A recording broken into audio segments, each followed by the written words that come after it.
უკვე მესამე დღეა ქედაში დაკარგულ 27 წლის მამაკაცს ეძებენ. სამაშველო სამსახურის ეკიპაჟებმა სამძებრო ოპერაციები დილიდან განაახლეს. მამაკაცს უკვე მეორე დღეა მყინთავებით ეძებენ. საგანგებო სამსახურის თანამშრომლებმა მდინარის 4 კილომეტრიანი მონაკვეთი უკვე შეისწავლეს.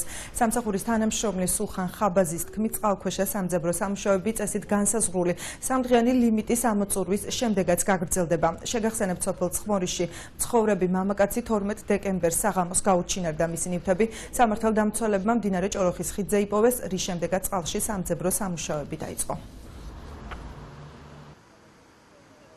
ზედაპირული დათვალიერება და ვიზუალური დათვალიერება იქნება მანამ სანამ რაიმე შედეგს არ მივაღწევთ. მინდა აღნიშნო, რომ სამწუხარო ჯერჯერობით შედეგოთ მიმდინარეობს და დღეისთვის დაახლოებით 4 კილომეტრიანი ზოლი არის გამოკლეული როგორც წყალზემოთ, ასე წყალქვეშ. ერთ ვერსია არის დარჩენილი, რომ მდინარეში შეიძლება იყოს ჩავარდნილი ან გადავარდნილი და აქედან გამომდინარე მიმდინარეობს მდინარეში სამძებრო სამუშაოები და როგორც ასეთი რომ ვინმეს დაინახოს და ზუსტად ვიცოდეთ რომ მდინარეშია ეგ ვერსია გამოიწყება.